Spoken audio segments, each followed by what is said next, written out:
Ilang kampyong Pinoy nagsalita tungkol sa banggaan ni Casimero at Donaire. Astrolabio at ilang kampyon, lamang daw si Janriel Casimero. Yan ang ating pag-uusapan mga tol. Ngunit kung bago ka pa lang sa ating channel, huwag mong kalimutang mag-subscribe at i-like na rin po ang video.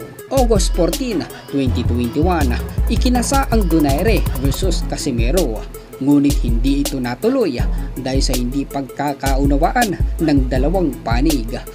First and foremost, I made the fight happen. They're disrespectful, and first and foremost, I will always protect my wife and my family beyond anything. I don't care. Hanggang sa kasalukuyang panahon, may mga nag-aasam pa rin na makita ang kanilang sagupaan. Dito ay naglabasan mga tol. Ang anya ay sparring ng dalawa nating kampyon. Ngunit kalaunan ay napag-alaman na hindi pala ito ang The Filipino Clash. Ngunit bakit nga ba naging kaabang-abang ang duelong ito sa pagitan ng ating dalawang mandirigma?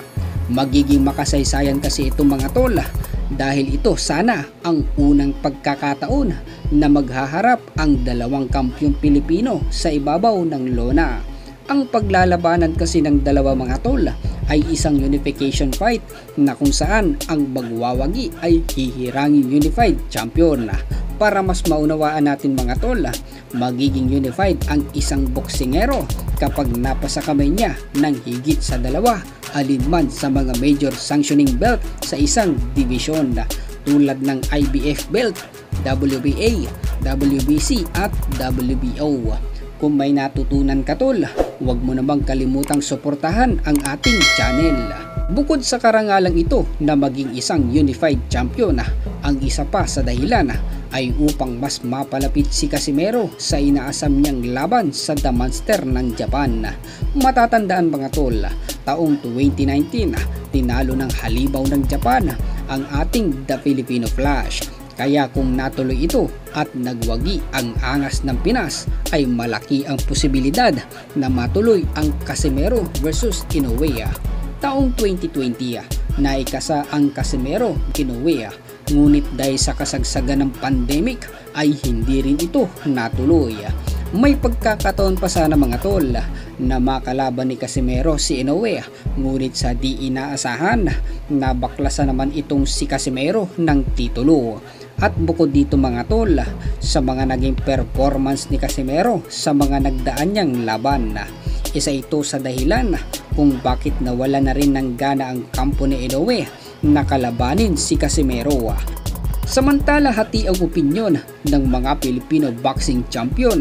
Narito ang komento ng 4 division champion na si Donnie Ahas Nietes. Sa tingin ko 50-50 kasi puro malakas si Casimero, si Donaire malakas, nakabilis. Sinabi mo 50-50. Matanong ka na, sinong lamang sa power? Sa power, Donaire. Sa speed? Donaire. Saan lamang si Casimero? Casimero, magaling lang siya umilag. Sa power, lakas din ang power ni Casimero. Yes. Sa timing, Donaire. Donaire pa rin? Timing. Parang medyo lamang yata yung Donaire. Siyempre, more on experience si Donaire. Sinabi nito na sa lakas at bilis at experience ay lamang daw talaga itong si Donaire. Pakinggan naman natin mga tol si Vincent Astrolabio. Para sa'yo, sinong mas magaling? Sa ngayon, pinili ko si Casimero. Casimero sa tingin mo mas magaling niya? Anong dahilan mo pare? Prime ni Casimero ngayon at saka may lakas. Sa training, talagang todo. Ikwento mo nga, yung sparring mo kay Casimero. Talagang si Casimero, kanang power puncher at saka mabilis. So doon na rin nakasparring mo na? Hindi pa. Okay. Sa mga nakasparring mo, kumpara natin si Casimero, malakas talaga. May lakas. Malakas talaga. Okay. Kay Donaire, champ! Parehas si Pilipino pero sa sports lang tayo, Tata Casimero pa rin ako. Sa puso ko kasi natikman ko rin yung suntok ni Casimero eh. Casimero. Mabangis pa rin si Donaire pero sa nakita ko sa mga power shot ni Tata Casimero talaga. Kasi iba eh, naramdaman ko, sparring game bigat eh. Iba yung lakas. Oo. Saang bagay lamang si Casimero kay Donaire? Para sa akin sir, yung lakas. Sa lakas. Yung tsaka yung gulang din maglaro eh. Gulang. Sino sa mabilis? Sa akin, flash. Para sa akin, hindi. Sa mabilis talaga, alam naman flash Donaire si Donito eh, pero para sa akin Yan natin makita ang mabilis at ang lakas. Yun. Sino yung sa tingin mo mas magandang style sa labanan nila, sa boxing nila?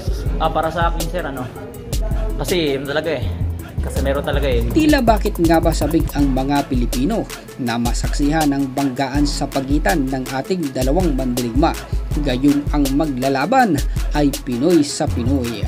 Paki-comment mo naman ang inyong opinion mga tol. Hanggang sa muli, marami pong salamat.